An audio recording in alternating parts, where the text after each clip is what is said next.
Step 1, wake up early, gonna rise with the sun. Step 2, get some good, some food in you. Step 3, think real hard about what you wanna be. Step 4, everybody just do your thing. Wake up, today's gonna be a good day. Wake up, today's gonna be a good day. Wake up, today's gonna be a good day. Wake up, today's gonna be a good day. Wake up, today's gonna be a good day. Wake up, today's gonna be a good day. Wake up, today's gonna be a good day. Wake up, today's gonna be a good day. Yo. Set your affirmations, aspirations. I got shit to do, the aftermath of preparation. Good food, good mood, blood in circulation. One step at a time, yeah, that's how you make it. Set a goal you control and the steps you take them. I try to pick one thought, have some concentration. And if I make a mistake, it's called education. I try to do this every day, call it replication. Wake up, today's gonna be a good day. Wake up, today's gonna be a good day. Wake up, today's gonna be a good day. Wake up, today's gonna be a good day. Wake up, today's gonna be a good day. Wake up, today's gonna be a good day. Wake up, today's gonna be a good day. Wake up, today's gonna be a good day. Life ain't easy, yo, I think there's a reason though. Ups and downs, just like every different season, yo. Sometimes I'm high, other times I'm barely breathing, though. I always gotta fight and hide from the demons, yo. Negative thoughts are poison, they rot. Head full of flaws, so here come the clouds. They'll never stop unless I can swap all the bad for the good in my head when I'm lost. Yeah, so I'ma fake it till I make it.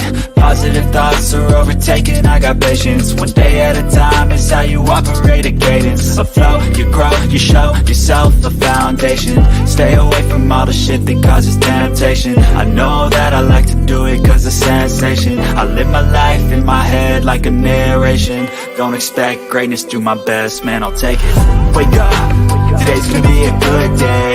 Wake up, today's gonna be a good day. Wake up, today's gonna be a good day. Wake up, today's gonna be a good day. Wake up, today's gonna be a good day. Wake up, today's gonna be a good day. Wake up, today's gonna be a good day. Wake up, today's gonna be a good day. Wake up early, gonna rise with the sun. Step 2, get some good, some food in you. Step 3, think real hard about what you wanna be. Step 4, everybody just do your thing. See, I don't know about y'all, but like for real, I don't mind being talked about. My problem come in when they start making stuff up. So you can talk about me all you want. It is what it is. You know, it's either I did it or I didn't. I said it or I didn't. Whatever the case is, I don't care. I let whoever think whatever, feel whatever. That's on them. You know what I'm saying? But it's the making up part. It's the lying part. It's the adding on to part that always get me. I don't mind being talked about. It's when y'all start lying that bothers me. Hi, Bullhorn Betty. Thank you for my shirt. Welcome to the Bullhorn Betty Kids Club. I'm Jennifer Santinello, and this is Layla. She's my firstborn child. She's the child that made me a mother. If my girl is out there somewhere, I would like for these stories to reach her. She seems to have vanished, and we have been investigating her disappearance for almost 3 months now. We need more eyes on her story. We need to shine a light and get her story out of just this small town that it's in. I am here to implore you to share and talk about our girl. If my girl is no longer with us, I would like for those who know what happened to her to feel the pressure. What inspired you to this particular case? I'm always interested in stuff like this. Obviously, talking to you about the Summerwell stuff like that, I'm always trying to be on the right side and help people that are hurting. But her being local, and like I told her, my son's 25 and Layla ain't too much younger, so Yeah, it could be anybody from Kingsport. It's the way I look at it, you know. Yeah. And more people should be here helping her, as far as I'm concerned. I agree. Many of us came from all over the country to help Jennifer Santinello look for her daughter. Can you help? If you know something, say something.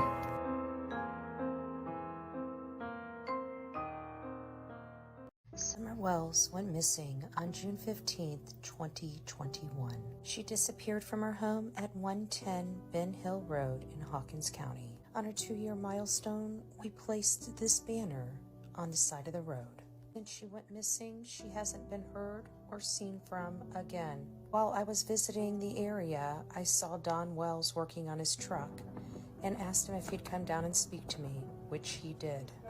Don Wells and I had a conversation about his daughter Summer Wells and information related to her disappearance. Don Wells maintains that somebody came on the property and took his daughter away. He still believes after all this time she has been abducted. His family came under heavy scrutiny, but they maintained their innocence. One thing Don Wells told me is that they have no new leads into anybody that could have been responsible or is responsible for the disappearance of his daughter, Summer Wells. Many people across this country want to know what happened to Summer Wells. Where is Summer? If you have any information related to the disappearance of Summer Wells, you are asked to call 1-800-TBI-FIND. Welcome to the Bullhorn Betty Coffee Club.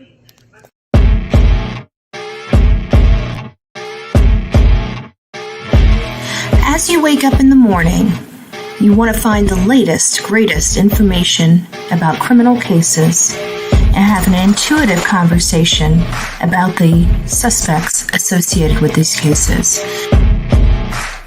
Head over to the Bullhorn Betty channel on YouTube.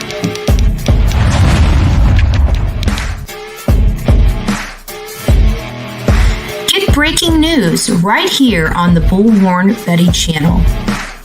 Welcome to the Bullhorn Betty Coffee Club. Enjoy your stay and enjoy your day.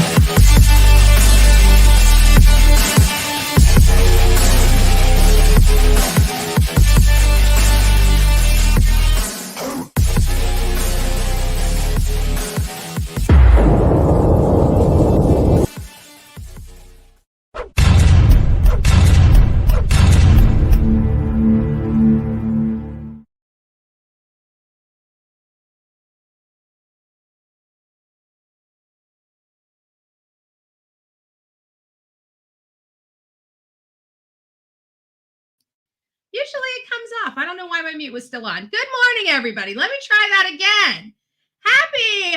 Happy Saturday to all my beautiful people of YouTube and X. See, I didn't say Twitter this morning because I'm trying to conform. It sucks when you need to conform. We have been so used to calling Twitter, to call it X. It's like the X-Men.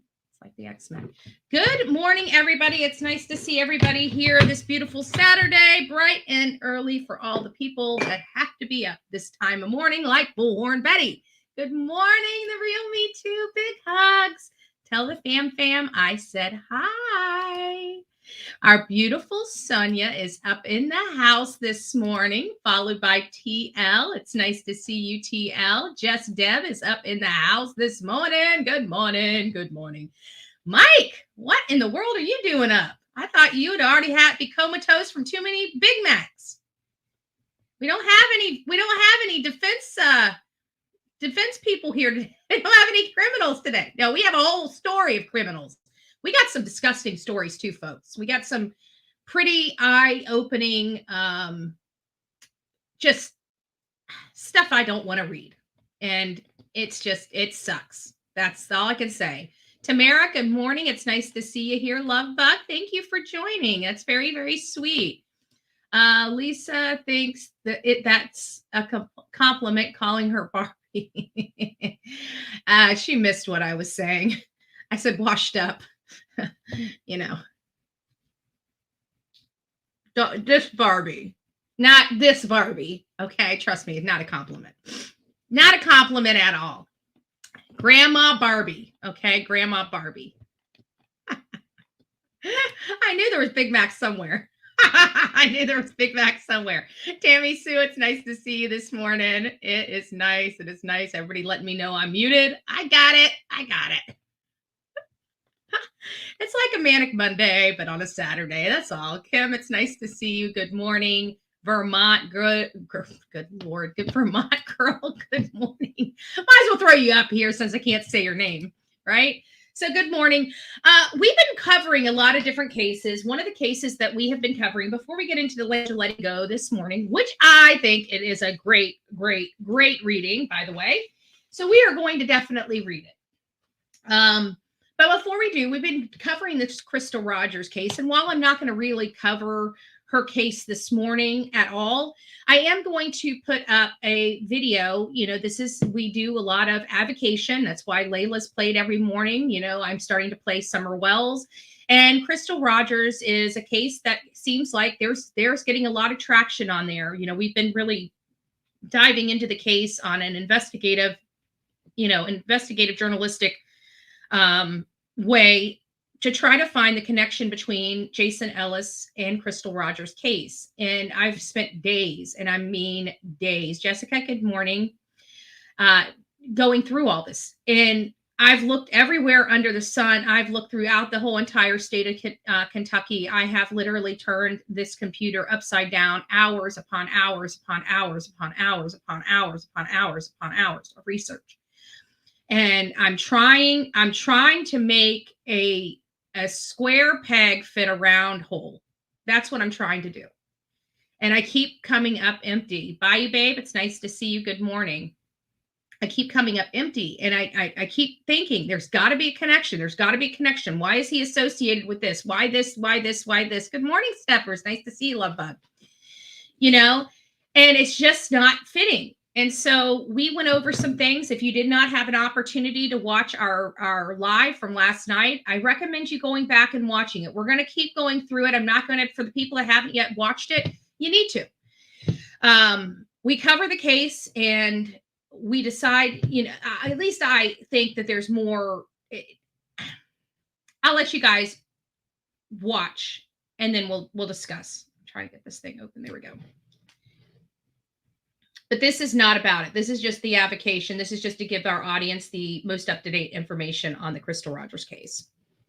In the Crystal Rogers case, two of Kentucky's highest courts released big decisions today, both ruling against Brooks Houck. Houck is charged with murder in connection to the 2015 disappearance of Crystal Rogers. He was arrested in September and has been in jail on a $10 million bond since then. Crystal Rogers is a mother of 5 beautiful kids that went missing on the July 4th weekend in 2015. Her boyfriend, Brooks Houck, came under heavy scrutiny about her disappearance back in 2015. Brooks Houck was later arrested after Joseph Lawson, and the case kind of died out. There was some major shocks in the case when the state prosecutor, Brooks Houck's hearing, tells the judge that his brother, Nick, might have been the one that shot Crystal's father, Tommy Ballard. If you're unfamiliar with this case, Crystal is a beautiful young lady that disappeared in 2015, and her father went out looking for her and searching. Well, during a hunting, what many thought was a hunting accident, he was shot to death. And apparently during this hearing for Brooks Houck, it was alleged that his brother Nick may have killed Crystal's father. Waiting for testing to come back on the firearm we believe was used to murder Tommy Ballard, firearm that we purchased from Nicholas Houck, who was using a fake name. This case has a lot of twists and turns, and that's not it.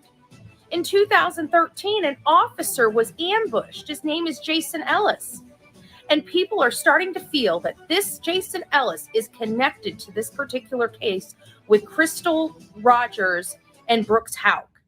So now we have 3 people arrested in connection with the death of Crystal Rogers, although her body has not yet been found.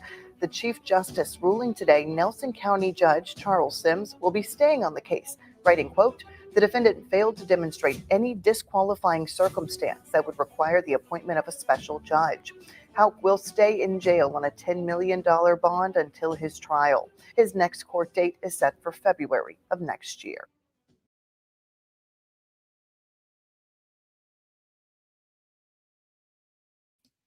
I'm having some technical issues going on with me here because that all came through my computer speaker. So I have no idea if it was even echoing or anything like that. It wasn't coming through my earbuds, which always is such a concern for me.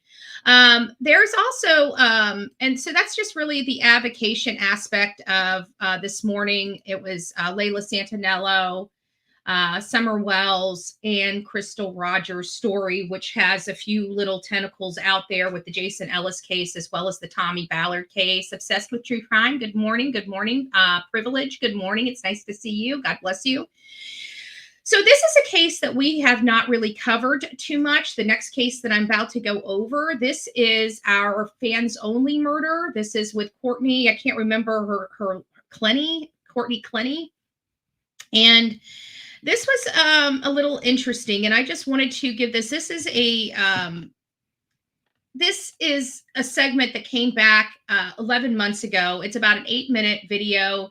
I'm just going to be showing you guys this 8-minute video to discuss, and then we're going to get on with the updates. Nisi, it's nice to see you. Good Lord. Nisi, it's nice to see you. I hope you, grow up, become an adult, and have a wonderful day. Merry Christmas, and God bless you. Merry Christmas, and God bless you.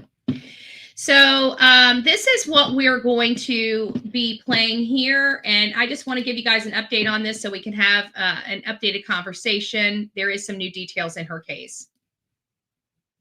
Let me just see if I can get up here. And this is related to her interview. That's why. These are the highlights of her interview. Here.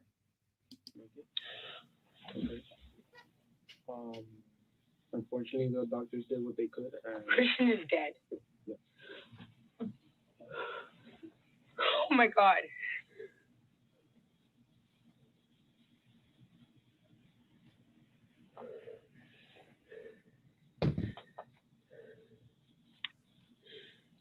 This is not real, right? Okay.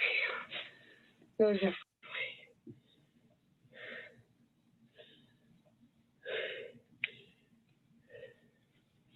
Christian died. I need to hug my mom. I'll talk to your parents about it. I cannot be left alone in like a room by myself after this. Yes, this case is in Florida. Only him. That's not real, right? Good morning, Liam, by the way. All right, let's give you a quick timeline of the case. So both the prosecution and the defense have conceded that Clenny and Obumseli had this volatile, abusive relationship. And in April, the two got into a fight in their Miami, Florida apartment. Things got physical, and Clenny told police that she threw a knife at Obumseli in self-defense. But according to the medical examiner, the knife went into him near his shoulder, hitting a major artery, and he bled out and died. Clenny was detained and questioned, but not told that her boyfriend was actually dead until near the end of the interrogation. Police released her, but 4 months later, in August, she was charged with murder. Now, her defense team argued that for bond, but the judge determined that she could be a flight risk because she reportedly made millions of dollars through OnlyFans. And during her 4-hour wait and interrogation at the police station, officers asked Clenny to sign a form waiving her Miranda rights. If she had asked for a lawyer, the questions have to stop. But here's what happened. She seems to stop just short of specifically requesting an attorney. Here's the thing, is that this is constitutional rights waiver. My dad handles my lawyer. Good morning, Esma. I'm not going to take a court-appointed lawyer. My dad handles my lawyer. I would not be calling my lawyer. So my dad is the first person who I would call, if that makes sense. I've never been in a situation like this where somebody's in a hospital. I've never been in this kind of situation. That's why, I don't want to do anything wrong. You know? I mean, it's your decision at the end of the day. But what happens if not? If not, then that's it. We don't talk about what happened to him. We just have to take the stories that we've been told from the people next door and previous situations, and try and narrow it down to what happened today. All right, let's get some expert insight right now with my co-host and public defender, Brian Buckmeyer. Brian, there's a good lesson here, right? What should people do if they're ever in a situation like this? Say, I want a lawyer. I do not want to speak with you. Please. Yeah, and that has got to be, I don't know what's going on with my audio, so you guys are just going to have to work with me here. I may have to, hold on a second. Let me see if I can get this down. Just give me a second. I'm going to try to fix my audio. It probably is.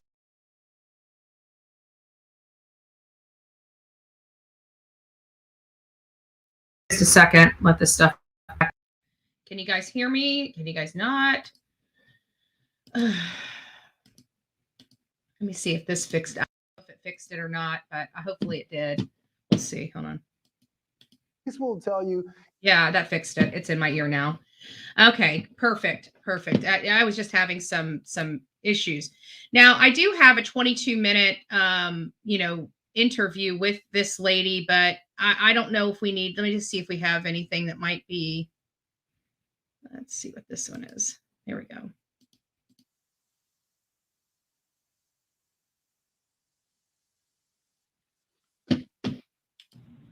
I mean, I said like choking me on the floor. It's just like they're looking at me. So here's what she's saying happened to her. Hold on here. I get back. There we go. Which I wouldn't have been. I love him, but like maybe you don't want to know where I am. I guess maybe they'll just like hurt him because he was pressing me, and he ended up pinning me against the wall, and then. I mean, I said like choking me on the floor. It's just like they're looking at my neck, and I was like, I mean, I'm not saying like choking you, like whatever, but I mean, it had my like neck, like and this happened twice before, where I couldn't breathe and I was on the floor. I could not breathe. Now I have to, and just in all honesty and all fairness, in a situation like this, this sounds like they've been physically. Dealing with problems for some time. I truly believe that. I think that they have been dealing with some physical altercations for some time, because it sounds like this is obviously not the first altercation that got physical between the two of them. It's hard to accept that there is a female aggressor, that she acted alone. But let's face it. She's been very unhappy. She's the one that went off on him in an elevator. There was a whole elevator scene where he was literally trying to just, keep her away from him, from hitting him. And he's trying to push her back, and he's taking corrective measures to actually stop her, to stop her from hitting him. So this was a volatile situation that just got worse. And now she's been in hot water for some time. And so they have labeled her as the aggressor. And I thought that this was an interesting article that was back from last year, 4 months. Christian had been dead from stab wounds.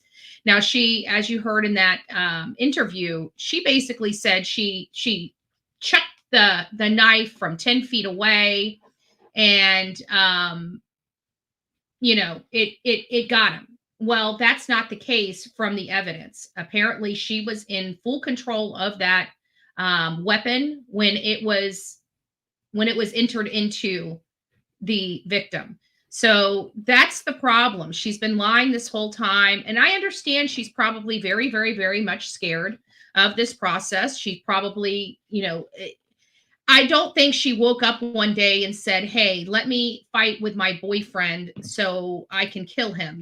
I mean, I'm just putting it down like that because I don't think that's what it was. This was a situation. I believe this girl has been on substances and alcohol. She looks like a party girl. All of her videos and stuff are party girls. When you have that kind of stuff, you have lack of sleep, you do all this other stuff, then yeah, you're going to have some irritability problems, some major irritability problems. Good morning, Toshi. I didn't get a chance to say good morning to you. Yeah, it sure was a toxic relationship between them. It was. And you can kind of tell it because they do have enough videos out there that you can see. And in all fairness, this Christian gentleman, he could have and should have left this situation long before it got here. This girl was not, it didn't seem like it didn't seem like her behaviors were settling down. It seemed like as you're watching their life, because we're watching it in fast forward, right? And if you think about it, you know, we're starting their life when she was arrested or when she was accused of the crime or when the crime happened. That's when we started digging in and living her life. You know, she's been living her life for 20 years, you know, very slow, progressive 20 years, right? We watched her 20 years in a matter of a few hours. And you can see a clear change in her from this child, you know, this child to this, you know, personality to this party needing, you know, attention seeking stuff. And of course, when you're in this lifestyle, when you're in this type of work, when this is your job, that's kind of what you need to portray. And the OnlyFans, the party stuff and everything like that, you know, obviously she was living that life. So I have to think that there were substances involved. She was probably drinking heck of a lot more than she should be drinking. This was probably affecting her brain, affecting a lot of things going on in her life. It just happens. It just happens. I'm a Big Mac. That's why I'm allowed unlimited access. Oh, golly. Oh, good Lord. Oh, well, privilege. Thank you. But no, we've got, I mean, right now we've got like, I've got like I got several mods and our channel uses a new channel. So I think they've got it pretty much handled with the level that we have coming into this. So, Sonia, wow. I'm not sure, privilege. If you know the rules here, I haven't seen your name here. So let me just go over here. First of all, I don't really run the chat. My mods do. My audience, they write in the chat. I very rarely write in the chat. So no, my mods and everybody in the chat usually speaks on my behalf. So I will tell you that this is, you're talking to the people that run this. So please don't be rude to people in my chat. We have a couple rules here. Okay. I'm going to say a couple because it was only one rule, but the first rule is you have to be an adult. Okay. To be on the Bullhorn Betty channel and to be in the chat. The second rule is don't be a dick. Okay. If you can't follow the simple rules, I'm just going to ask everybody that can't follow, that can't be an adult in here and can't, and just not be a dick. I'm going to ask those people to leave because my audience doesn't deserve to be put through this. And I'm not going to be put through this. You don't get to come here and tell me to speak for myself or tell somebody else to speak for themselves. I find that offensive and highly rude. And that's being a dick. So one of the rules that we have is not to be a dick. So I'm going to ask you very kindly, privilege, if you'd like to stick around. We can always tell who comes from other channels just by the way you chat and speak, because we handle ourselves like business, like adults over here, not like children, not like teenagers that have a problem. If that's something that you can handle, you're more than welcome here. If you can't handle it, there's no reason for you to be here. And if you can't not chat and be rude, we just block you, because that's the controls and the powers that YouTube provides us to make sure we don't have disruptions in our chats. I absolutely do not believe that. I've already read your comments. So I'm going to tell you once again, and this is late. So we're just going to start with a clean slate. Be courteous and respectful to my audience members, or you will be removed. Let's see here. I think it would be an honor to be a mod for I don't know. You might want to ask them. I bet you some of them might say, can I please be fired? Betty, please fire me. All right, here. This is what I'm going to do about Miss Bully. Okay, privilege. You've had, and I'm done. Okay, privilege is out of here. And I'm pretty sure it comes from no other camp than the ones that we are in active litigation with. So I wish people that want to support that creator to stay on her channel and her channel alone. I don't need you over here. We're in active litigation, and I prefer that you guys just quit making this any worse than it already is for your friend, and as well as me, but literally for your friend. Good morning, my pal Sal. It's nice to see you. It's nice to see you. Do we have any more? Bye-bye. Oh, Edit Twins. It's nice to see you. Good morning. Good morning. There you go. Bullied on the Bullhorn Betty channel. Trust me, we don't bully people over here. Trust me, there's channels. There's channels that coordinate and go into Discord and get messaging and, you know, have their troopers go out and make all these videos. It's great. It's great what goes on behind the scenes and in those private chats. It's great. Highly disturbing. Highly, highly, highly disturbing. So this next case is not going to make us feel any better. This is, I got this case. I'm just going to run over as quickly as possible. This is one of the more horrific cases in the state of Florida. So our governor here, Governor DeSantis, not a Bullhorn Betty fan anymore of Governor DeSantis, as you can imagine. But hey, you know what? Whatever. He does do some good work here in the state of Florida, and one of those good works is signing a bill into our policies here, into our laws, that basically say that if an adult fiddles and monkeys with a child under the age of 12 and they're an adult, that is enough to seek the death penalty. Good morning, Paralegal Liz. Pen 1010, it's nice to see you. Okay, I'm done. There we go. And for my mods, anybody else that comes in here and is not discussing this case or not part of our team, just boot them. I don't have time for it this morning. We got a lot to go over. The Florida man faces death penalty after SA of a child. And this is related to a man that I don't know the age of this child. The only information that we have is that she's under the age of 12, and this man is 36 years old. Totally unacceptable, absolutely disgusting. And he recorded himself doing two very disgusting acts.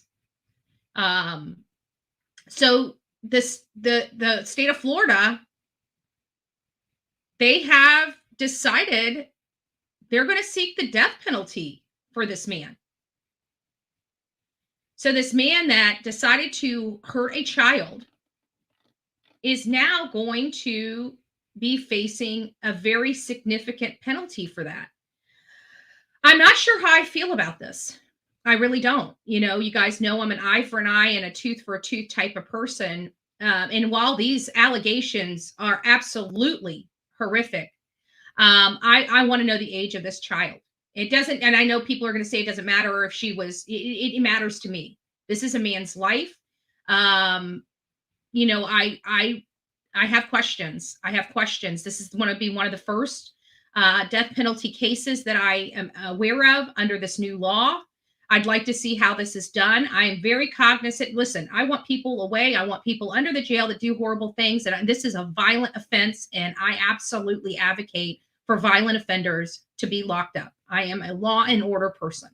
And I absolutely advocate for the death penalty and an eye for an eye and a tooth for a tooth. He didn't kill anybody. That's the moral issue that I'm having. Did he do horrific acts? Yes. And he did injure this child. But did he injure her to the point where it affects, you know, it's going to affect her life? Yes, I understand that. But there's nobody that lost their life here. There's nobody that lost their life here. And as disgusting and grotesque as these charges are, I don't know how I feel about the death penalty for these charges, because I do believe in law and order. And there is a law out there that basically tells us that we, as the public and as the people that decide the fate of these criminals, that we cannot use excessive punishment. And so I'm bouncing around with this excessive punishment law and exception when we're, you know, charging these people. And this is where I'm coming from. Now, this law was put into place to protect our children, and I have to believe that it is that. But there's also, with every new law, unintended consequences to those laws. I need to see the allegations of this case.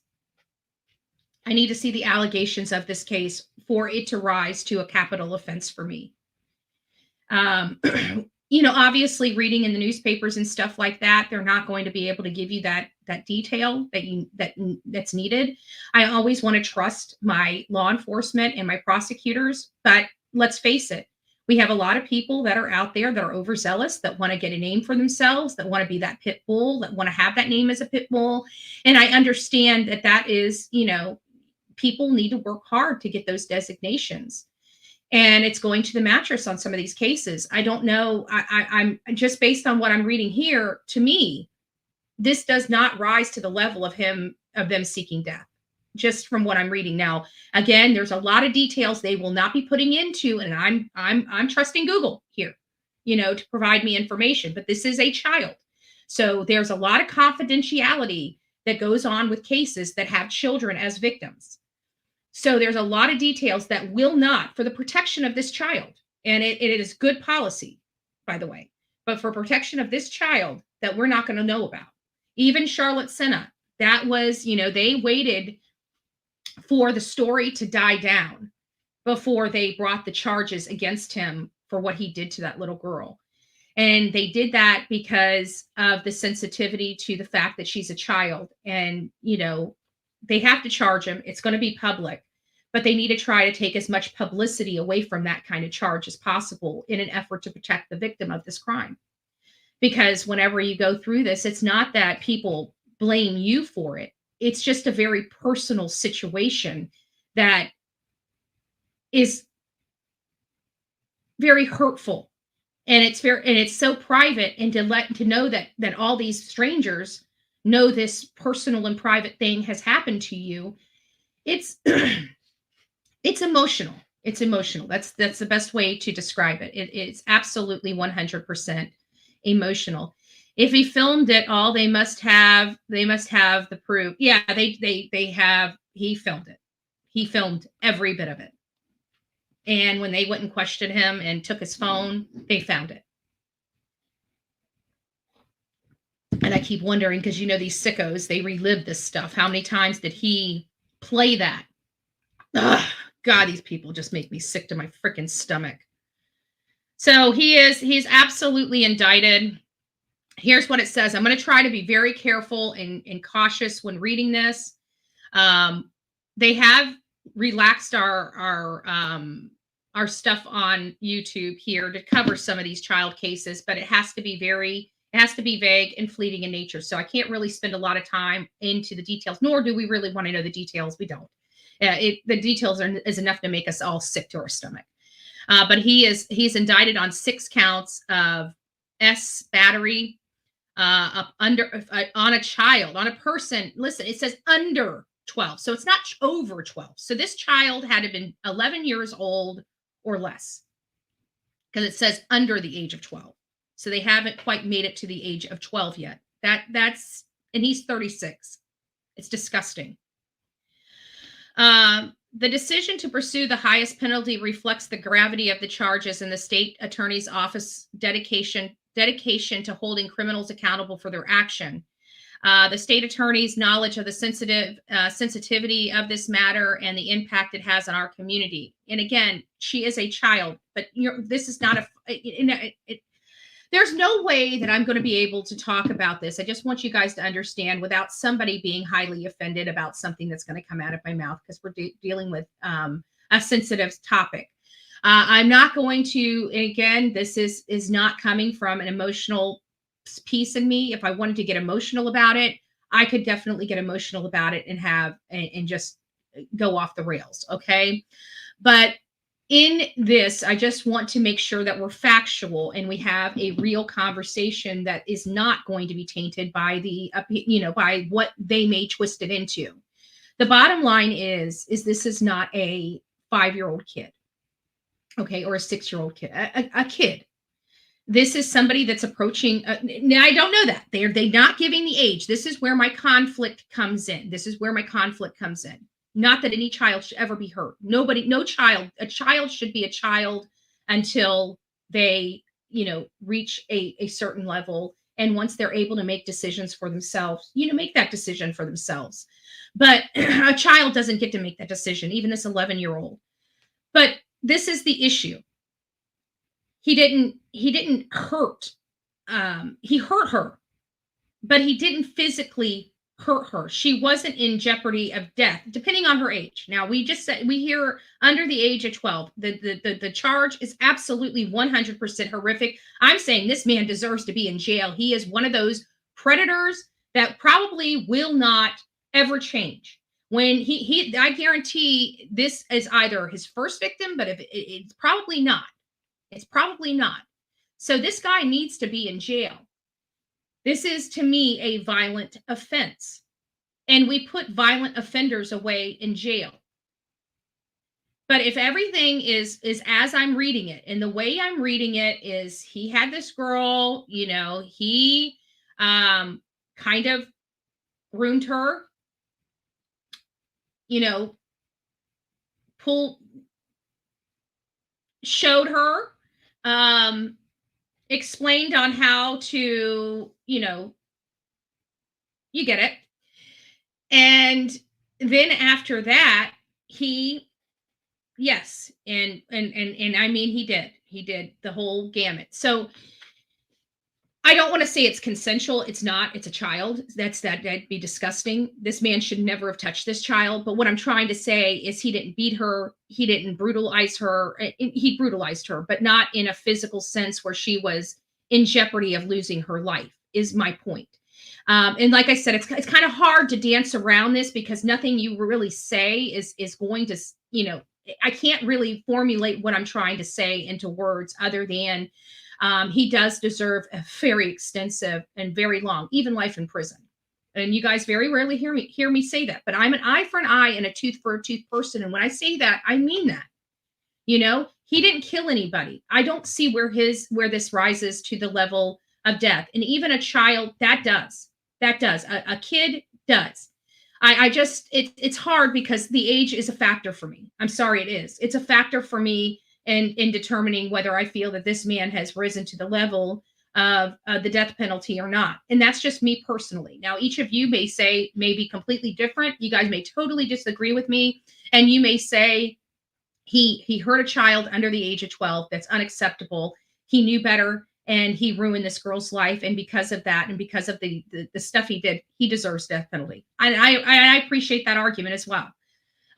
This is just new for me. Like I said, this is a new law in our state, in my state. And I don't know how this is going to play or what the threshold is going to be for that death penalty, because that's it, right? The death penalty is the final chapter. So I'm very sensitive to this topic. I'm very, very, very ultra sensitive to this topic. I want bad guys in jail. I want the people that are unfixable and unredeemable and too violent to be put back on our street, put to death. That's what I want.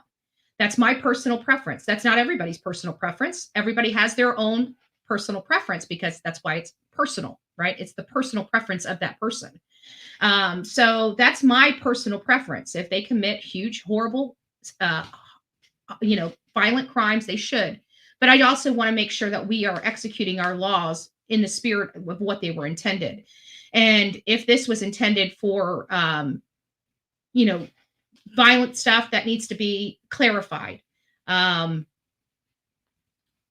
I think that's all we really need to talk on that topic, to be honest with you. I don't think there's really a whole bunch, but I did get, here's the details of it. I'm not going to go into too much of it here, but he's a Leesburg man that was arrested for battery on a young girl after law enforcement found footage of the act on his laptop in his possession. The Lake County Sheriff's responded to an battery allegation at an undisclosed Leesburg residence on Thursday. This was back in November. This was the Thursday back in November, according to an arrest report. They said Joseph Andrew Giampa, or is that an I or an L? Looks like an I. Giampa was detained and placed back into the patrol car while deputies investigated. They were given access to a vehicle parked in the north end of the residence. Inside, they found a video on a laptop. Deputies began watching the video and they saw and they say she's a juvenile, so female juvenile. So I have to think that she's probably 11 to 12 years old. It doesn't matter. It's still disgusting. She should be able to have a childhood, not this. They seen him holding the camera and talking to her and instructing her on how to do some of the performances. It's really it's really tough. So I think that's enough that I'm willing to go over on this. You guys got the gist of what happened. Again, she wasn't kidnapped. She wasn't beaten. She's not in jeopardy of losing her life. It sounds like she kept this from her parents even until this video was recovered, or she talked to somebody about it. I don't know even how law enforcement knew. It doesn't matter. A guy like this needs to be off the streets, period. That's not what I'm saying. They're going after him for the death penalty. And you guys know how I am. The death penalty should be the worst of the worst. And I'm sorry, he's not the worst of the worst, period. He's just not. That's my point. And then on the true fashion, of course, rounding out our despicable men that like to target our young girls, we have another guy from Marion County that likes to groom young girls, 12 to 14 online. And this is a Tennessee man. He was taken into custody Saturday when he was trying to exploit a 14-year-old girl he met online. The investigators also said they discovered she had been using an online platform, Discord, to have inappropriate conversations. Imagine that. Detectives soon learned that the girl hadn't just run away from home. She had been picked up by Hurd and brought back to his home in Tennessee.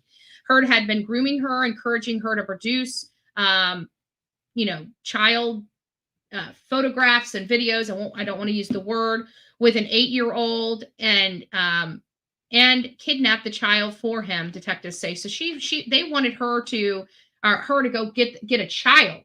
I mean, this is sick. This is the kind of sick, twisted crap that we are dealing with here in the United States of America. So for all those people that think that this isn't happening, it absolutely is happening here in the state of Florida. Lastly, and then we're going to get into Bryan Kohberger, and we're going to have our conversations. We're almost to the top of our hour. So the next case is also here in Florida, and this is related to a disappearance of a woman. She disappeared, and they've been looking for her. And then while they're doing their investigation against him, they find a bunch of photos he should not be having on his phone. And it makes you wonder, did she find them and threaten to turn him in, and she disappeared?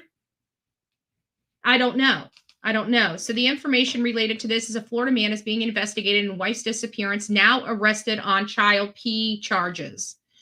The man was being investigated as a person of interest in his wife's disappearance, has now been arrested on child P charges, People has learned. Brett Baldwin is his name. His wife's Nicole Baldwin has been missing since November 2nd. Was arrested Thursday afternoon on federal charges of possessing child P. The 43-year-old Wildwood, Florida man remained in custody without bond as of Friday morning. His wife, Nicole, was last seen at family's former home in Mount Dora, Florida, in early November. Baldwin was currently being investigated as part of the missing persons investigation, police said. Local WKMG reported that the investigation led to his arrest on federal child P charges this week. The outlet, citing People, reported that detectives looking at his wife's disappearance had seized Baldwin's iPhone late last month to search for evidence relating to the missing person. When detectives searched through Baldwin's phone, however, authorities allege they discovered 31 images and videos depicting child S abuse. Local WESH reports. WESH reports that Baldwin's case is now being handled by the Department of Homeland Security, and that his arrest Thursday came at his mother's home, where he and his two daughters had recently moved. The house got barged in, flash bangs this morning. Alicia Baldwin told WESH, a lot of stress and stuff on my grandma. So just a sad case. It sounds like there's a reason why she disappeared. And I have a funny feeling that it had something to do with what was on his phone. He doesn't look like a good dude. She might have been willing to go to law enforcement. We don't know. All we know is she's gone. She's been gone for a significant amount of time. And he's now jacked up on federal child P charges.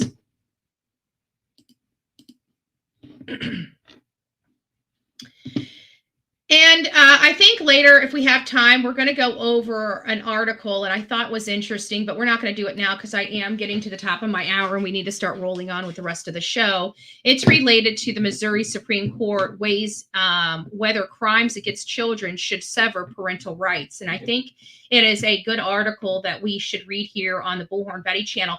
For those that are on X, I want to tell you guys, thank you for staying with us for the first half of our updates of our show. If you'd like to remain and continue to watch this show, please consider coming over here to the YouTube, and we'll go into it right now. We're about to start our Bryan Kohberger and our Alec Murdaugh updates. So God bless you guys on X. You take care and have a great day. All right. So now we are getting on with our case here with Bryan Kohberger. Let me find out where I'm at real quick.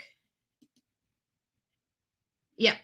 And so we'll get to our little video going into it. Many of you guys have already watched it, but you know, this is the Bullhorn Betty channel, so we bring everybody full circle. Full circle. Hey guys, as you guys can see, we're back in front of the Idaho 41122 King Road here in Moscow, Idaho. We are covering the case of Maddie Mogen, Zana Kernodle, Haley Gonzalez, and Ethan Chapin.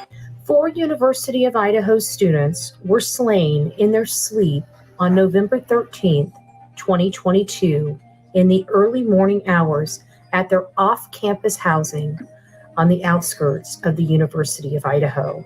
Bryan Kohberger was named the suspect in the crime on December 30th, and we had an opportunity to be outside the home when the cleaning crew showed up. This is the same day that the memorial for Maddie Mogen and Kaylee Gonzalez was going on in Coeur d'Alene.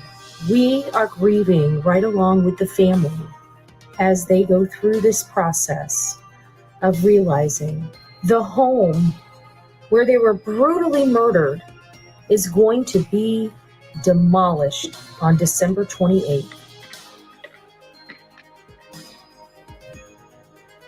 This house is still an active crime scene behind me. You see the yellow tape. You see the law enforcement officer still keeping this crime scene secure.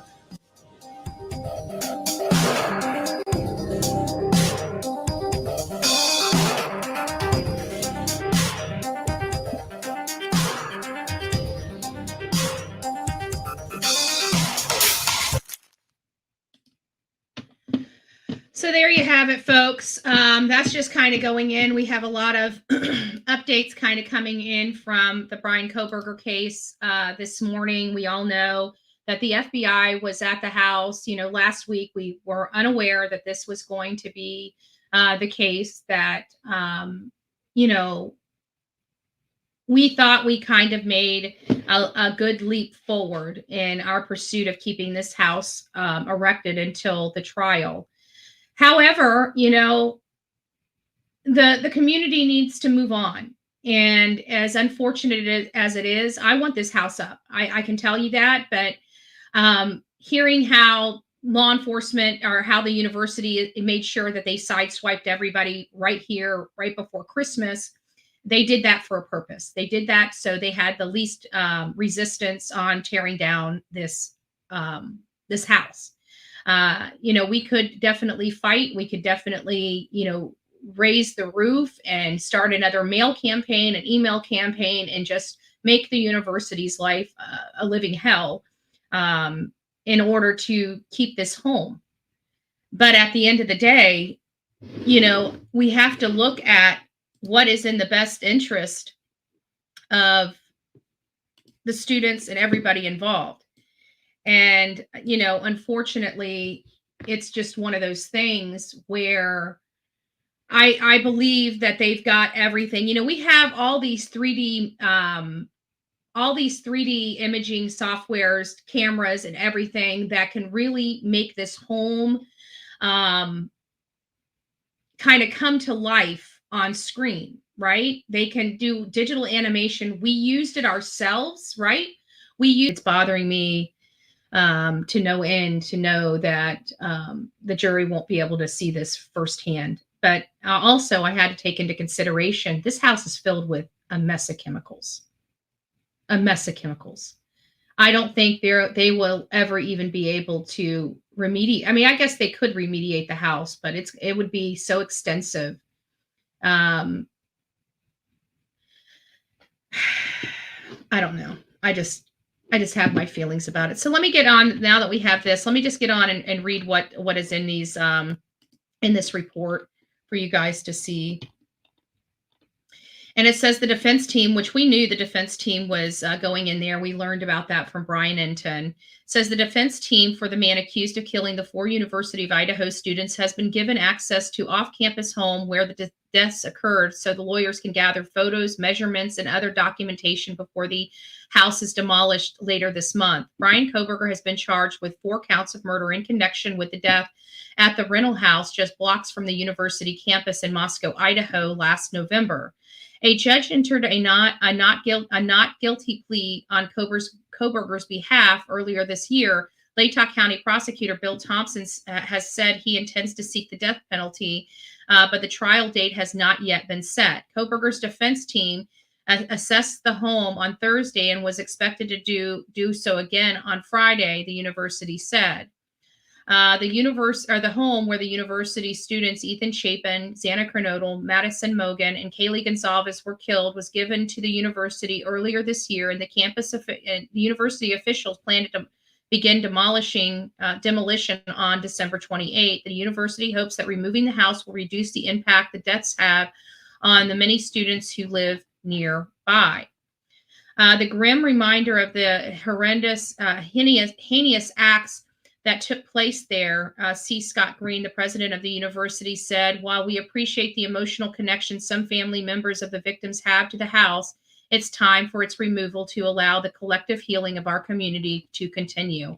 And that's kind of where I'm at with this whole entire situation, too. And that's kind of where my commentary came from yesterday about the home. You know, that's why I'm not really putting up a fight or trying to find a strategy or something that we can do to help keep this up. I think that they thought about this long and hard. We were successful at the first attempt, but at this point, I just don't think it'll work. I don't think anything that we will do will work. I think the university has made up their mind. I think they've got it in their mind that this needs to come down for the health and the benefit of the community. And being an outsider looking in, I have to agree. It doesn't mean that I agree with the decision. I just agree with the reason behind it. And I know this is emotional for the families. I can't imagine it not being emotional. I can't imagine any of this not. I mean, literally everything. Like even seeing your favorite flower that your daughter. I can't even imagine what this has got to be like for any of these families. I really just can't. I can't imagine driving or having to go shopping in a store that I shopped with my daughter and knowing that she was brutal. I just can't. I can't. The things that we take for granted every day, the going to the grocery store, right? Can you imagine if you went to the grocery store with your daughter or you always went to the grocery store and bought this one item for your child, for this specific child? All your children have different favorites, and you're no longer putting that in your cart, or you are putting that in your cart and you got 18 million boxes sitting at home. People don't understand the total mental toll this is taking on this family.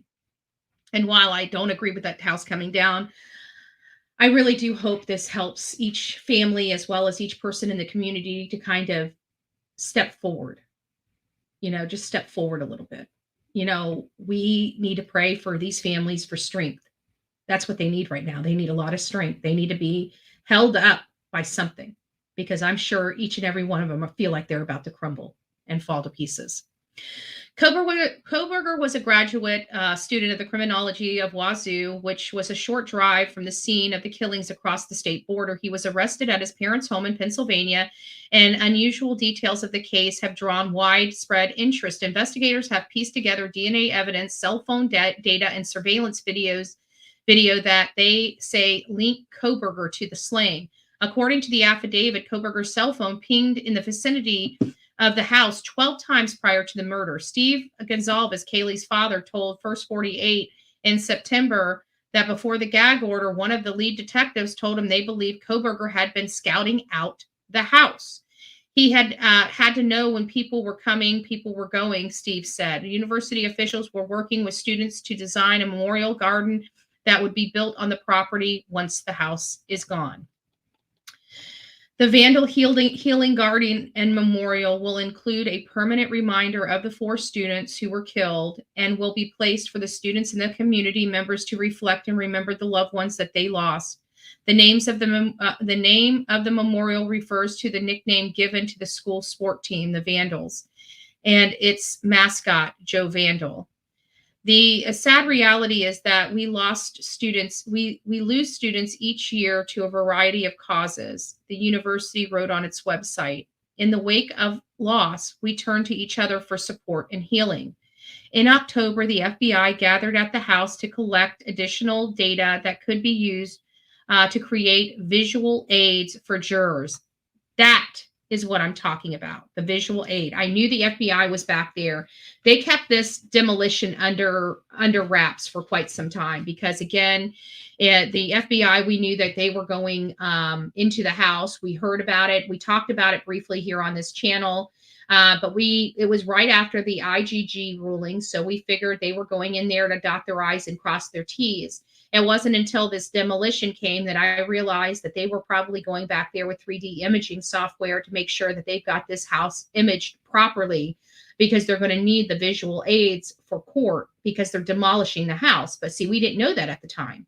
We're just learning that now, that it's too late to really strategize on a way to stop it. And I think they did that by design. The Sephora Fragrance for All event is here. Save 20% on full-size fragrance. Sorry. They did that by design, in my opinion. Just my opinion. The judge is also banning members of the media and the public from using camera or audio recording devices in the courtroom, saying they jeopardize the defendant's right to the fair trial. However, the court will operate a live stream available on its YouTube channel. So we will be able to live broadcast the court proceedings that the courts deem that we're entitled to. And I have to be honest with you, I think this is a smart ruling from the judge. It gives the courts and you know what, to be honest with you, this is how the courts should be. If they don't want all this media up in there, I think that Court TV and Law and Crime, they provide a great service to these courts. The courts don't have to fuss with it. They get that stuff out there. They share it with everybody. There's no copyright. But in lieu of that, whenever you can't get that, or, there's, defense and media are fighting back and forth on what they can record and what they can't record, this would be a viable option for those courts to put it on YouTube, because at the end of the day, people just want to see what is going on. They want to be able to broadcast it to their audience, and they don't really care how they get the broadcast it to their audience. They just want to broadcast it to their audience in a lawful manner. Above board. That's really, at the end of the day, all we want to do. We don't want to intervene. We don't want to pick things apart. We just want to watch. We are the public. We pay for these services and we want them. I'm sorry. Somebody's life is on the line here. And I want to know whether he did the crime, because, again, I'm a law and order person. I believe in the death penalty, an eye for an eye and a tooth for tooth. But I want to make sure that if we're going to be deploying these types of sentencing, that it's proper. It's proper for that individual. And that should be all of our responsibility to make sure. Victim's family opposed to house demolition. The Gonzalez family has previously shared their opposition about demolishing the house before trial. On Friday, the Gonzalez family attorney, Shannon Gray, released the following statement, which was obtained by the station. Let us ask this. Isn't it better to have the King Road house and not need it than need the house and not have it? That is the very first, that is my biggest concern right there. And I've expressed that is every way from Sunday as I can possibly express that. That is the most important to me from a legal standpoint. You know, once it's gone, it is gone. It is gone forever. They can't go back to it. If something is missed, if they missed one thing that could jeopardize, not that it will jeopardize it, but if it could, and again, in the situation of a mistrial. Hello, Michelle. It's nice to see you, love. It could, what about a mistrial? What if they get to a mistrial and realize that those jurors really needed to walk through that house in order to make the conviction, and they just took that and stole that away because they were concerned about the other children? So they have literally prevented 4 of their students from justice because of the other students that, and let's face it, how is this really bothering the other students? It's on a house. It's off. It's not even on a main road. Yeah, that's a sorority area, an off-campus sorority and fraternity area where a lot of sorority and fraternity children end up getting off-campus housing. But with the collective masses, it's really only a small number of students that really have to see and pass that home. I think what it's coming down to is the fact that the university is being bled dry from the security company to have that manned nonstop. That's the university's problem. They're probably trying to say, hey, this is a budgeting concern. But, you know, and they have to look at that. You know, us in the public don't, right? We don't have to look at the budget of this university, but the university has to, right? They have other obligations than paying, you know, $10,000 a week to have some person sit on the house. So we have to look at that. It's been over a year. This has cost the university a lot of money to keep up. So we have to look at all of it. Unfortunately, we do. The Gonzalez is looking at it from their way. The university is looking at it from their way, and we're straddled to kind of look at it from all the lenses. And I see the good of taking it down, but I do see that this could be very, very irresponsible to do. But we have to trust the process, and we have to trust the technology, because that's what's going to. We've seen 3D imaging, 3D testing. We watched for the first 48 hours, right? We've watched all their digital stuff. It's pretty amazing how they're able to set up these cameras and literally get absolutely down to the millimeter of where everything is placed. It's an amazing tool. It is a great technology. This 3D imaging is now used in real estate. That's how you get your virtual tours and stuff like that. It's an amazing, amazing, amazing technology. And trust me, a Matterport is what we used for real estate. And they have something that's probably 100 times better than that they're using in law enforcement. So it is an amazing tool to use. And it really does give you a good digital replication of the house. It does. I've seen it with my own eyes. Gonzalez family had previously shared their opposition about the demolition of the house before the trial. CBS affiliate Creme reported. On Friday, the Gonzalez attorney, Shannon Gray, released the following statements.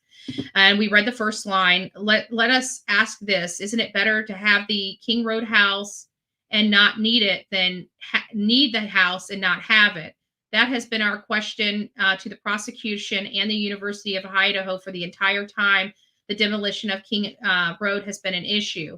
But why is it even up for discussion? This is one of the most horrific crimes in the history of Idaho, and the University of Idaho wants to destroy one of the most critical pieces of evidence in the case. And it is important to make note that there is now a demolition date before there is even a trial date. This alone speaks volumes. I had to agree. I don't understand what the rush is on the demolition. I really don't.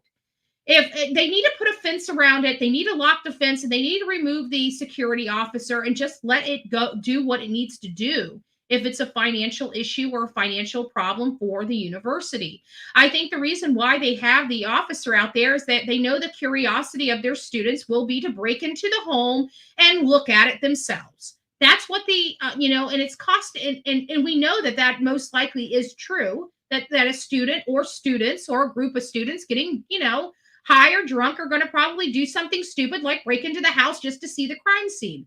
So we know that this is the behavior of students. We know this is the adolescent type of behavior of children. So they are looking at this, and I'm seeing this, and I understand. I do not agree with this demolition for the legality purposes, period. I absolutely believe in this demolition for the morality purposes.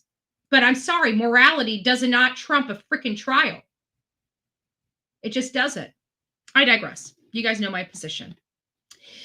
It's obvious from the two recent visits to the house by both the prosecution and the defense that there's still evidentiary value in having the king. That is a great point. He's making a valid point here. He's saying it's obvious from the two recent visits to the home by both the prosecution and the defense that there is still evidentiary value in having the King Road house still standing. I wonder if Shannon Gray is going to intervene and try to put in an injunction on the dismantling of this home. If he's not, he should. If they have these strong feelings, and I'm wondering if that's going to be the case, if they're going to do an emergency injunction. There may be additional discovery by either party that prompts one side or the other to go back to the scene of the crime, and that is true. We've seen it. We've seen it all the time. There has always been a dialogue about the 3D imaging, which is what I'm talking about, the Matterport cameras, which is what I used in real estate. So it's, I'm sure that's not the name of the cameras that they use in the forensic aspect, but it's something, it's a 3D imaging cameras as well as programs. Building models to replicate the home, etc. First and foremost, what a waste of state money and resources. And secondly, nothing replaces the real thing. I have to agree. Jurors are notoriously unpredictable and tend to make decisions on a variety of facts and circumstances. And that's true. It would be foolish for us to try to foresee what they will want and need to make the verdict, to make a just verdict in this case. The family has stressed tirelessly to the prosecution and the university the importance, evidentiary and emotionally, that the King Road carries, that nobody seems to care enough. It seems it's like screaming into a void. Nobody is listening. Everyone tells you how sorry they are for the decision, but the family's opinion isn't priority. Victims' families have a voice and should be heard and listened to. I agree with that too. And I think, okay, we'll just keep going. And that's it. That's really it for the Bryan Kohberger case. And I think that is about all we have on that one. Let me pause this. Get this one up. It's just, I don't know. It's very emotional about this house. It really is. I'm still in shock that they are going to be demoing it. I really am. I'm in utter shock that this is going to be demoed. We all know it was coming. I do not agree with this. But I'm absolutely confident that the university is not budging. They have made their decision. They drew their line in the sand, and they are going forward with this demolition. I mean, short of a court order. So that is my understanding. If the families would like to stop this, I think the only avenue they have is an emergency injunction to get the demolition to stop. That is the only, at this point, I believe literally that is the only option they have at their disposal. So, and it's a costly one. It's costly to draft the emergency injunction, getting all the evidence, scrambling around to get it before a judge. It's a lot. It is a lot. It's around the clock work to try to get something like that done. But if they feel if they feel that this is the right thing, and they totally, and I truly do believe that this is the biggest piece of evidence in this case.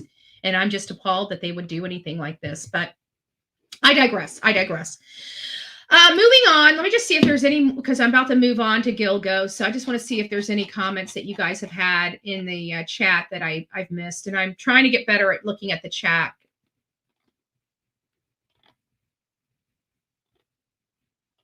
Oh, yeah, show some love. If you guys have not hit the thumbs up button here on YouTube, please consider giving me a like. And if you'd like, please share the video, right? Post it on your YouTube pages, post it on your Facebook pages. If you find anything that is interesting or that you learned something from, make sure you share it. Has she been charged with first or second? I think you're talking about Courtney, the fans only. I'll check that out.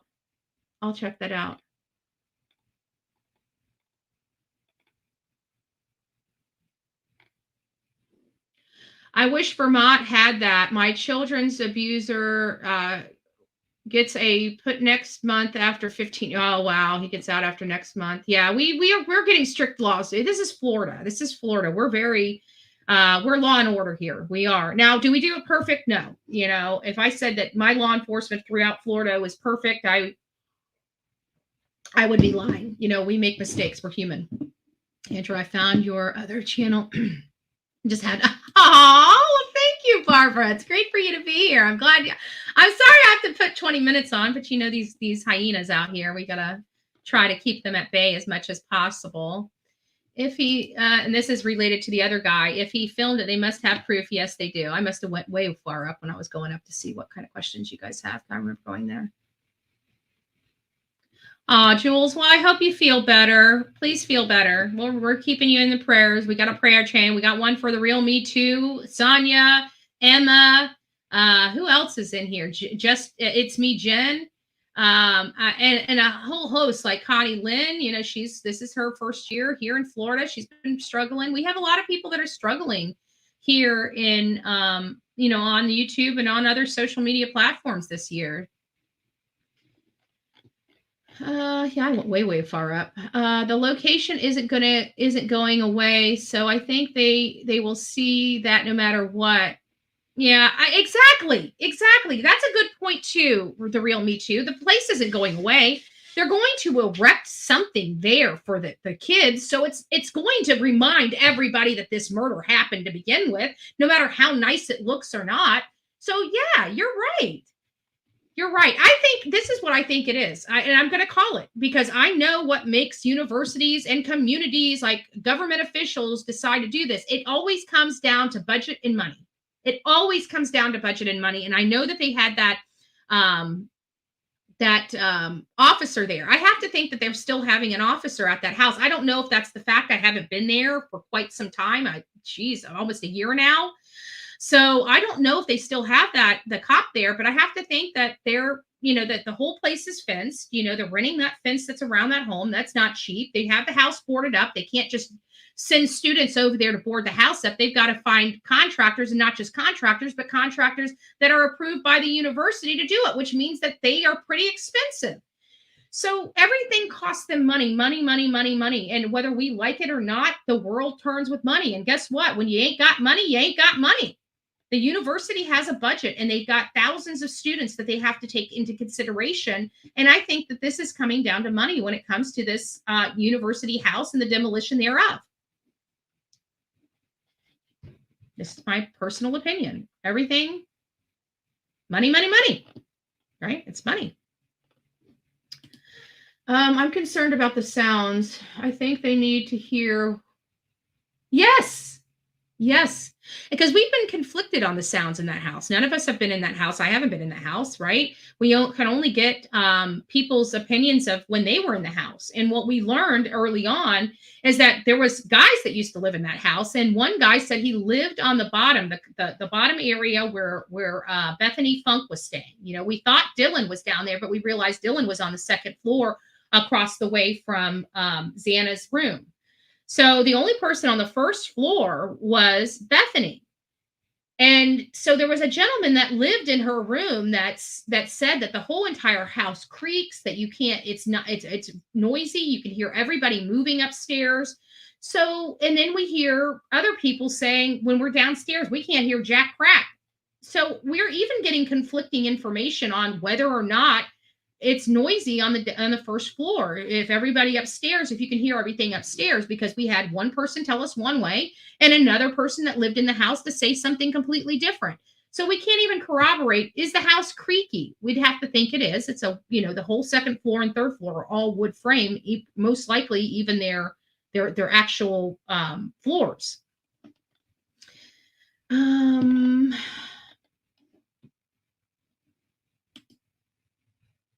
Aw, thank you.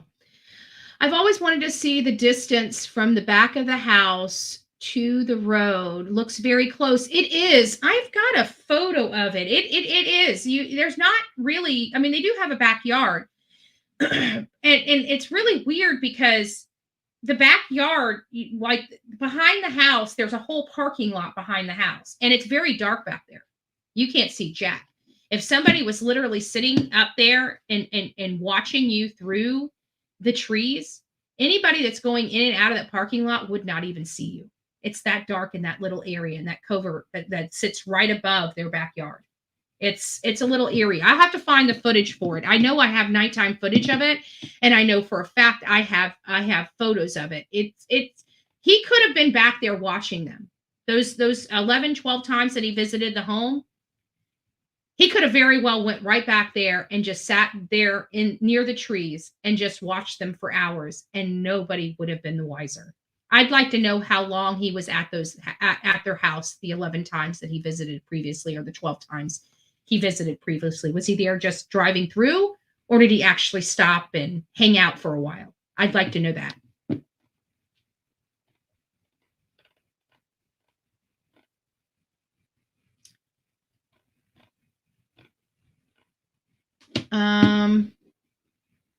Let's see what it says. Sonia, it's actually gross that the only way they can think to create videos. Why can't they think of something else? Like helping missing people, because they're idiots. They don't know what they're doing. That's why they're most of these people are, again, middle-aged white women that are acting like children. People 55 to 65 years old are the ones that are behind most of this shenanigans here on YouTube. Just to let you know. I know that for a fact.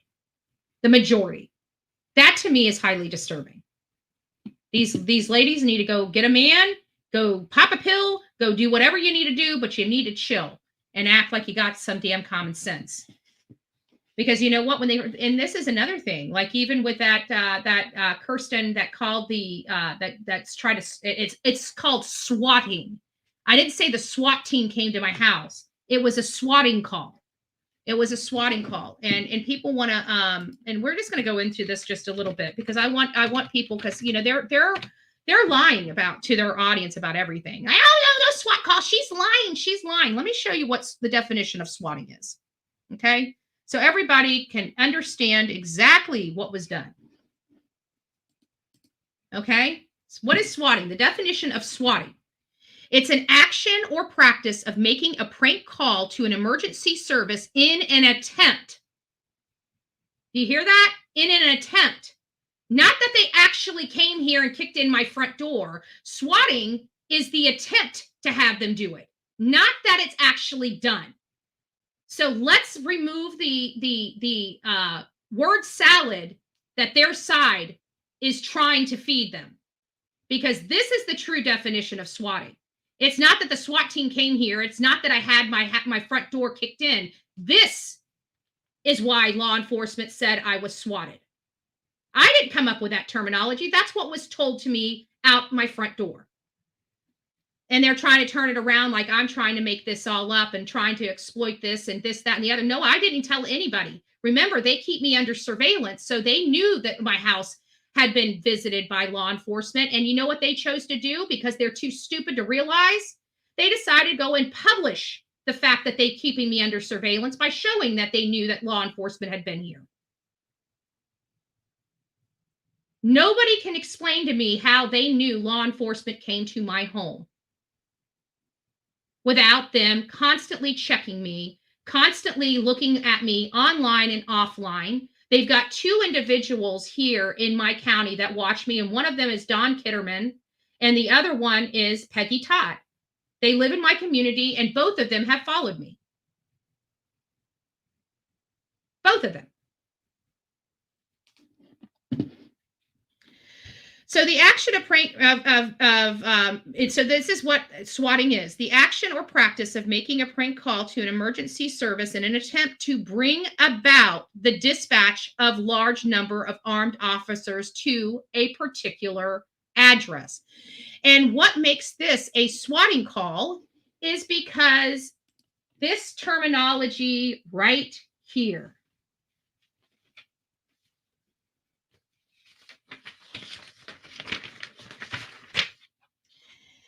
It's this one right here. Subject is threatening to do it with witnesses. I have never threatened to take my life, nor have I ever attempted to take my life. And here I am, a person that says they're concerned about my well-being, which I've never.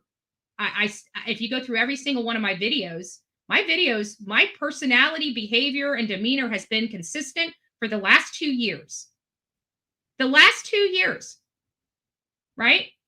But this call came in from Kirsten Phillips, saying that the subject is threatening to do it with witnesses. This is on right here, right? This is on a FOIA document. So it's public record. I'm allowed to say these names because it's on public record. FOIA request. If you didn't want your name on this report, you probably shouldn't have been calling in a false police report. Just something I should express to you. So she was attempting, because she was telling them I was going to off myself online in front of all of you. That's what the call was. Does that sound like a wellness check to you? I mean, because that's what they're peddling, right? That's their messaging. They went to their back chat and decided, oh, hey, let's coordinate together and conspire together to get our messaging correct on this. And then now they got their little ants running out to, I'm exposing all of it. You guys notice that, right? Because I said that they kept me under surveillance. Everybody said that I'm lying about that I'm losing my shit, that I'm going crazy. But then you got blank screen showing he's kept me under surveillance, which just happens to go back, right? They've been harassing me behind the scenes. I kept it all offline, never showed anybody, never engaged in it, because they are doing this stuff to me behind the scenes to get an action from me, for me to come here and tell you what they're doing, because they think it's funny. They think it's funny to do stuff behind the scenes personally and in real life to me. But I kept it off YouTube for 2 years. And when I came here and told people what was going on, I was told that I was a liar. So now we're seeing that, one, I truly am under surveillance, because blank screen would have never had those documents to put up unless he knew what was going on in my house. And how would he know what's going on in my house from South Carolina unless he's keeping me under surveillance? So we have that. Now you have the real life, because you see it yourself. Somebody called in. Everybody watches me. Every single person was here on December 5th when I was online all day. So you guys saw my behavior, my mentality. Never once said I was suicidal. Never once said I was going to off myself online in front of people. Yet this lady here had the audacity to call in to law enforcement and tell them that I was trying to commit suicide online and in front of people. That is not a wellness check. That is a swatting call. Now, I would suggest, because, you know, this other side, this concerted and conspired effort, are telling people that it was a wellness check. May I ask why their side, when I am suing their person that has helped start this whole nasty lie campaign and defamation campaign and stalking of me, why would anybody in their camp be worried about my mental health? They've been trying to take me out for 2 years, tried to destroy me personally, professionally, and financially. And then all of a sudden, they are so concerned about my mental health and well-being that they call in a wellness check. Anybody that believes that horse shit, you guys are justifying what they did to me and what they have been doing to me this entire time. The receipts I am starting to produce, because you know what? I kept my mouth shut for 2 years and I sucked all this shit up behind the scenes while they were sitting there in front of people saying that I was doing it when I was not. They were. So now I have decided to allow it all to be exposed, all to come out. And you know who looks horrible and who's been doing it the whole time? Their side. Their side has been doing it to us for over a year. They can no longer sit there and say they're not doing it. They've already proven on their own pages. I didn't have to produce one document. They did it all themselves. And I still have people coming here calling me a liar and telling me that I should endure. I should have to endure this hate channel and hate group worrying about my mental health. Well, if you were so worried about my mental health, then why don't you guys quit bullying me? If you were so concerned about my mental health. You know, there is that. If you were so concerned about my mental health, maybe stop coming into my chat room to disrupt my audience and my show. There is that, right? If you were concerned about my mental health. If you were concerned about my mental health, maybe, just maybe, you should tell your friends to quit driving and taking pictures of my home, to check on my roof, to check on where I'm at, or even putting maps up for directions directly to my home so other people can start watching my home too. Maybe if you are worried about my mental health, you could have that stopped if you were so concerned about my mental health. Maybe if you were so concerned about my mental health, maybe you'd be in all those hate groups instead of saying that you wish I was in the bottom of the ocean on the Titan and laughing about it, saying that you wish I was dead, which I find pretty interesting that on one hand you say that I wish I was on the bottom of an ocean on the Titan, and then on the other hand you're telling your audience that you're so concerned about my health and well-being that you need to call in a wellness check that requires you saying that I was going to unalive myself on my show and in front of my audience. Does that sound like a wellness check to you? I'm really confused because these aren't my friends. And so far, all of my friends, not one of them have called me on the phone and said, "Oh my God, Betty, I'm really concerned about your health. Are you okay?" Not one person from my camp is concerned about my mental health. But all of a sudden, this hate group that has been conspiring to take my channel for a year and the people that are associated with it, all of a sudden now have a change of heart and are concerned about my well-being because apparently they are so gone in their brain and so, what's the word? Schizophrenic or hallucinating to actually believe that I was online threatening to unalive myself to you guys as witnesses. Give me a fucking break. If you believe that horse shit, you are about as dumb as a box of rocks. The people you're hanging out with are trash. What they're doing to me is wrong. And the more you guys keep supporting it, the more this is going to continue. Because I'm telling you, my channel is staying. I'm tired of being bullied. I'm tired of having cops at my house. I'm tired of having my shit stolen. I'm tired of being screwed with. I'm tired of being harassed. I'm tired of being called. I'm tired of my family being called. And I'm tired of people utilizing my mods as punching bags online. But hey, they're not going real life, remember? They're not harassing us, right? Okay. Okay.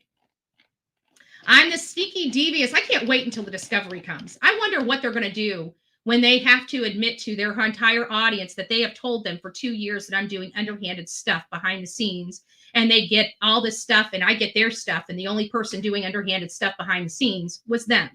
Because that's what it's going to end up being, because we know damn well there is nothing that has gone on behind these scenes, and I have maintained for 2 years to tell you, if you do not like a channel, do not engage with it, walk away. Because that's what we expect people to do over here. It's called being an adult.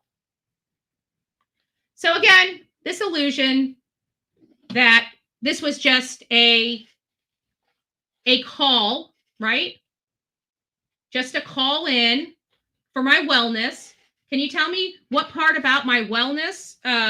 Hey, Kirsten, can you explain to us how you were so concerned about my wellness that you tell law enforcement, completely lie, by the way, on a recorded line, and tell law enforcement that I'm threatening to kill myself in front of my audience? Can you explain, if you were so concerned about my wellness check, can you explain to me what video you heard that on, please? Can you tell me what video or what statement I made that made you think that I would unalive myself online in front of my audience? Anybody? How about anybody from the hate channels that are spying on me right now? Would you like to clarify that? How a wellness check is derived by somebody telling them that I am currently online and I am threatening to kill myself in front of my audience?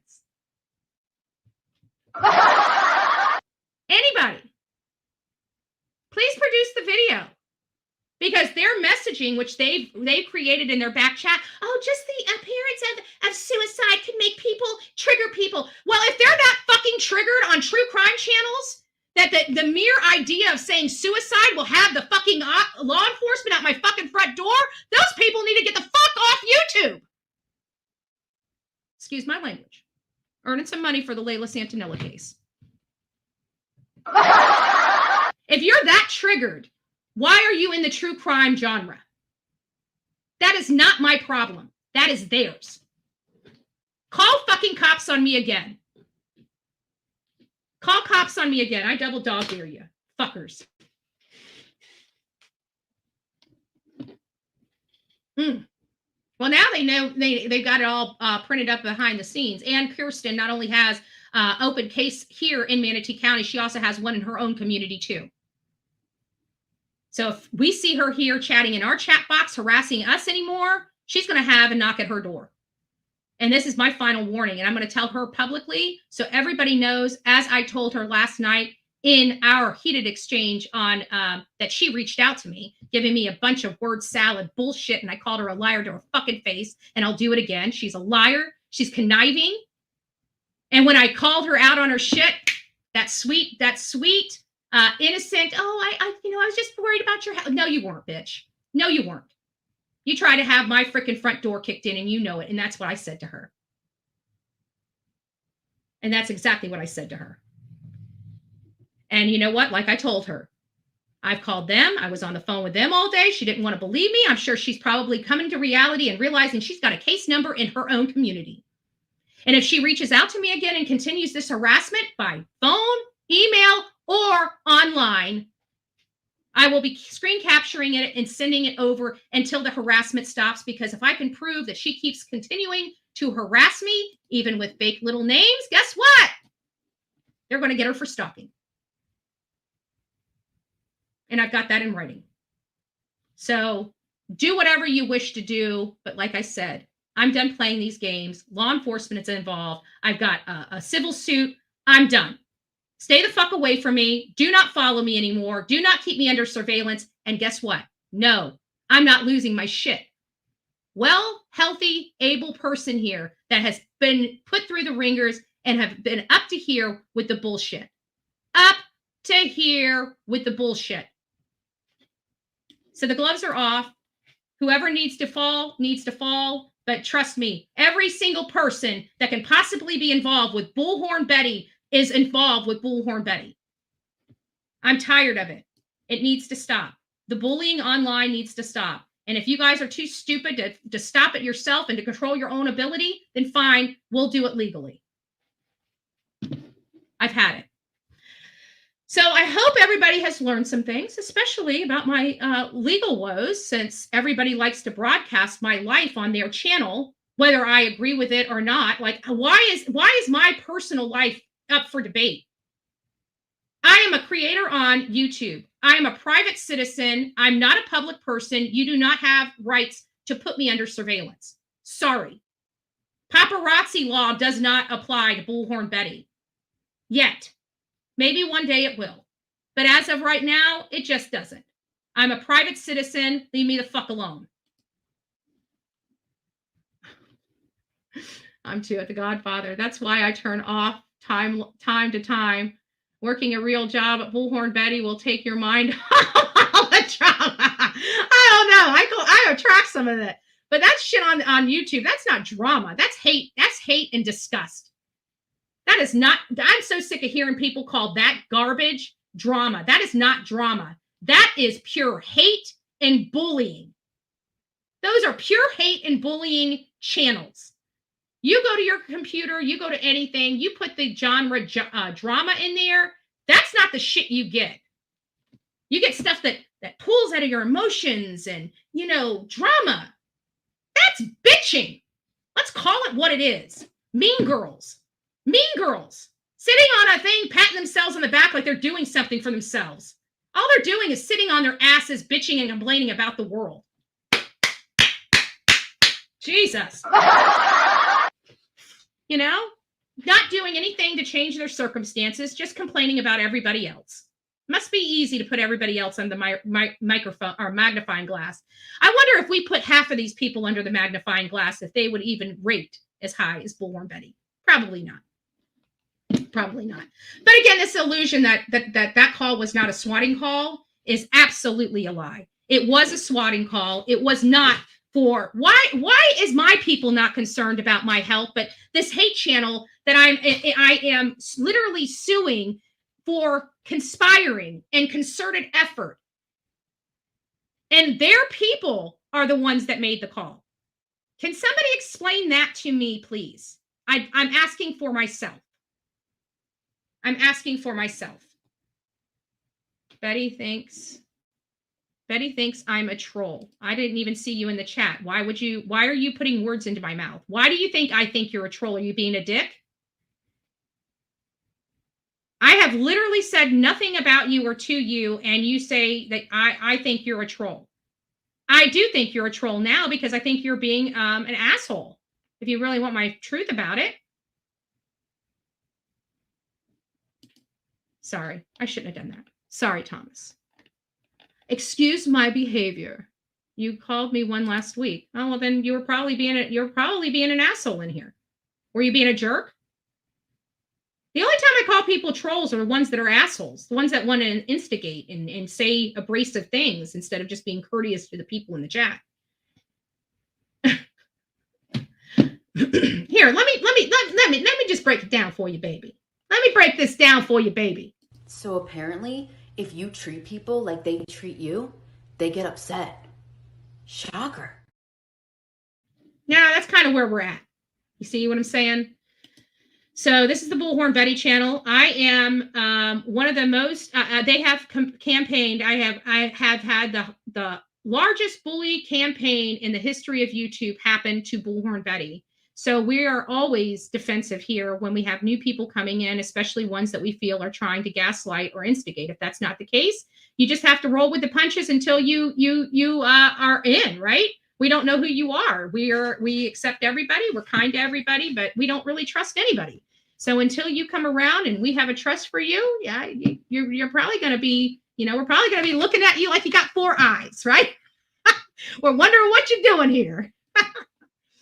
My wife is a fan. I started watching. Well, Thomas, I do appreciate it. And I'm sorry if I called you a troll, but you have to understand this is the Bullhorn Betty channel, and we do get picked on quite a bit. And it's just this small, as you guys can see, people love me. We're growing like crazy, but it's this small little network of people that are so deluded that they actually think they're the only people that exist. And if they don't like me, that everybody must not like me. They don't realize they're just a small little group that just complains and bitches and makes people's lives hell because they're nothing but hate and bully group. That's it.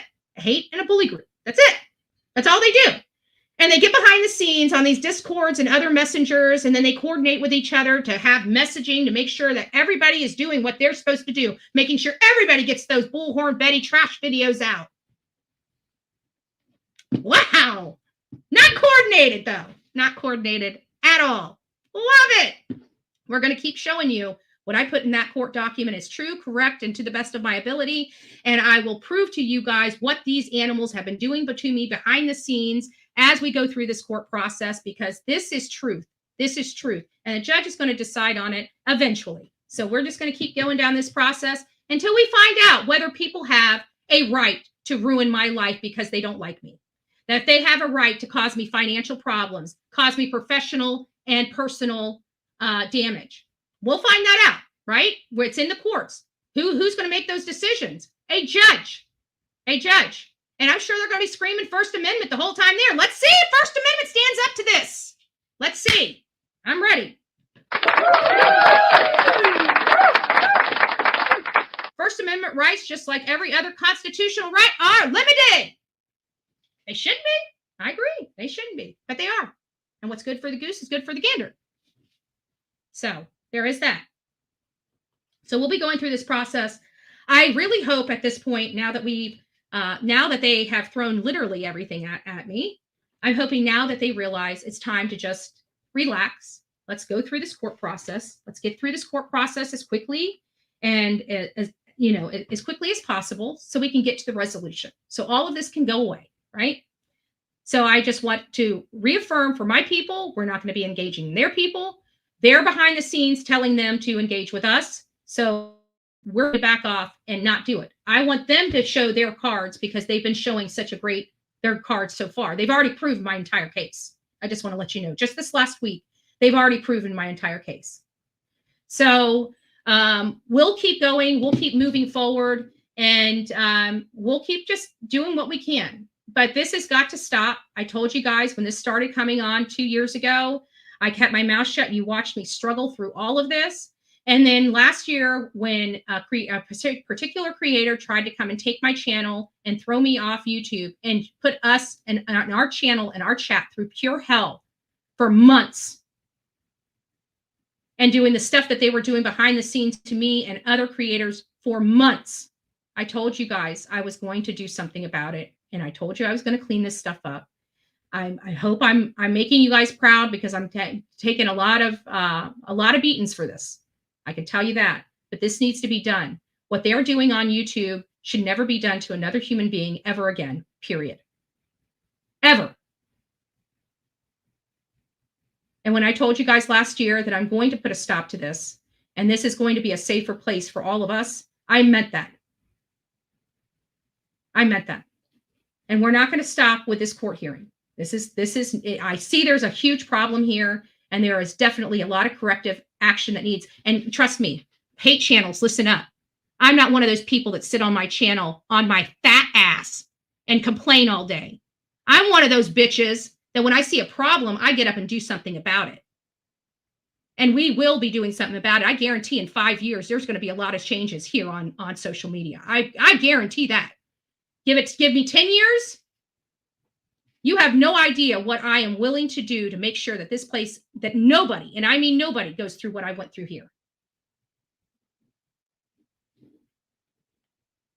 One voice. I can tell you what, I have been a community organizer and raising voices for the collective people for a very long time. When it comes to this kind of advocacy, I can say that I'm a seasoned advocate at this point. One thing I don't do is I don't come up here and complain nonstop without putting something behind that. And I can tell you, I'm putting a lot behind it. We will clean these streets up, and not just here, on all social media platforms. That is my passion, but we are going to clean up YouTube first. After this lawsuit, there's going to be a lot of stuff going on because we're putting together a huge team. We are making sure that YouTube understands where I'm coming from and where the rest of us are coming from. I don't know what's going to happen, where I'm going to go with it, but trust me, this is not going away. This is just literally just the beginning of what's going to be coming to social media over the next decade. And trust me, I do have a big ass mouth and I know how to use it, and I use it for good, not bad. All right, guys, there is my update. I wanted to make sure we clarified some horrible misinformation going across YouTube saying that it was a wellness check. This was not a wellness check. This was somebody that called in a swatting call. It meets the definition of the swatting call, and we read the exact, and I mean the exact,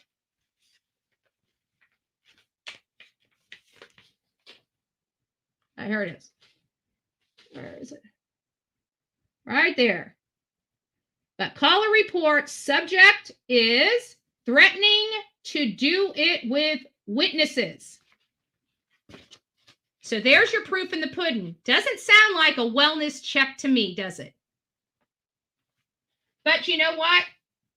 They've already coordinated behind the scenes in their back chats and everything else to make sure that they have the messaging that this was only a wellness check and that they were concerned about my health and well-being. Well, the proof is in the pudding. You guys and all of your coordination did not work.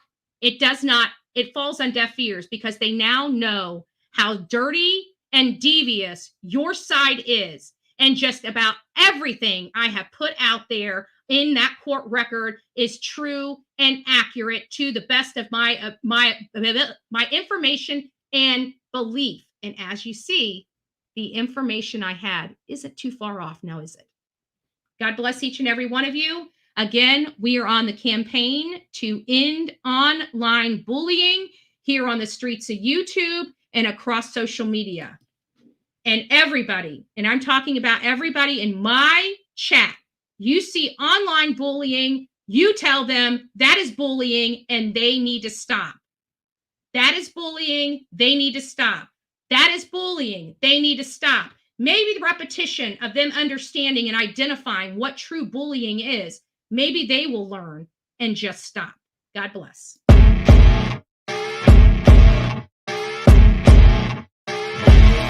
As you wake up in the morning, you want to find the latest, greatest information about criminal cases and have an intuitive conversation about the suspects associated with these cases. Head over to the Bullhorn Betty channel on YouTube.